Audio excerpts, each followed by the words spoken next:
Marché public du service ordinaire, délégation générale donnée par le conseil au collège communal donc pour les marchés de l'ordinaire. L'extra, on continue à les passer au conseil communal évidemment, même s'il y a moyen de déroger, mais il est préférable de le faire comme tel. Pierre? Oui. Oui. Oui. Oui. Oui. Oui. Oui. Non. Non. Oui. Le marché public de fourniture au service ordinaire, fourniture de mazout pour les bâtiments, conditions et modes de passation. Donc il s'agit d'un marché en procédure négociée. Pierre? Oui. Oui. Oui. Oui. Oui. Oui. Oui. Oui. Oui. Ok. Vous noterez d'ailleurs que c'est un marché au service ordinaire qu'on passe quand même au conseil communal. Donc selon l'importance des marchés sur le plan parfois symbolique, on préfère, même si ça relève de l'ordinaire, les passer au conseil communal, puisqu'on vient juste de voter avant, par contre, une délégation au collège. Voilà.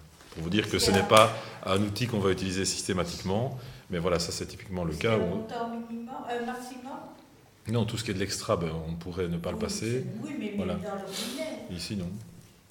Mais voilà, on a aussi la sensibilité de dire, tiens, tel ou tel marché, il vaut mieux les passer dans le cadre d'un conseil communal, même si on n'y est pas contraint.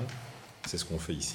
Moi, je trouve que ça passe n'importe où. Je trouve que ça serait plus logique. Non, parce que dans certains cas, ça prendrait un temps fou. Je donne un exemple très concret. On a besoin, je sais pas moi, de 10 mètres de bordure, 10 mètres courants. On devrait attendre le marché, enfin le mois suivant pour passer le marché. Donc, c'est pas toujours très pratique d'agir ainsi. Voilà. Mais c'est pour ça que je demandais s'il y a un montant maximum. Non, c'est surtout Parce la... que pour des exemples comme ça, Ouais, c'est mais- sûr qu'on ne va pas passer trop longtemps. Ben, c'est oui, mais à si... demander de l'autorisation pour un certain coût. Mais à partir du moment Le où vice. on dépasse un certain montant, là, ça serait Mais- logique que ça passe. Mais on le fait de manière logique et je dirais que, par exemple, le marché précédent sur les trottoirs, il est passé par ici. Dans certains cas, attendre un mois, c'est quand même fort long. On est contraint évidemment de demander 3 prix, mais voilà, on vient d'appliquer la logique du pragmatisme. Et donc tous ces marchés, on les passe comme on passera le marché de la téléphonie ici, comme on passera le marché des assurances ici, et d'autres marchés qui suivent ici. Et la loi ne prévoit pas le montant maximum. Non, c'est une délégation. Voilà. Cela étant, quand la délégation est donnée, le collège peut se dire, bon non, finalement, on préfère que ça passe au conseil. Heureusement. Ce qu'on fait ici. Point numéro 10, marché de fourniture, de nouveau. Cette fois-ci, c'est pour le carburant pour les véhicules et services communaux. Conditions et modes de passation, procédure de gré à gré. Oui. Oui. Oui. Oui. Oui. Oui. Oui. Oui. Oui.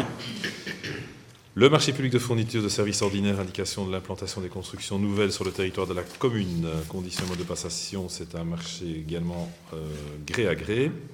Donc vous le savez depuis maintenant plusieurs années, pour éviter les infractions urbanistiques, même si selon nous c'est un système inachevé, lors de l'implantation des bâtiments, donc en clair des chaises, le géomètre doit vérifier si les chaises sont conformes au plan. Bon après, on peut déplacer les chaises. Mais voilà, ce serait mieux de faire le contrôle avant et après. Mais soit. Ah bon. Mais oui, mais ça c'est le décret qui veut, hein, donc on l'applique. Pierre? Oui. Oui. Oui. Oui. Oui. Oui. Oui. Oui. Oui. Oui.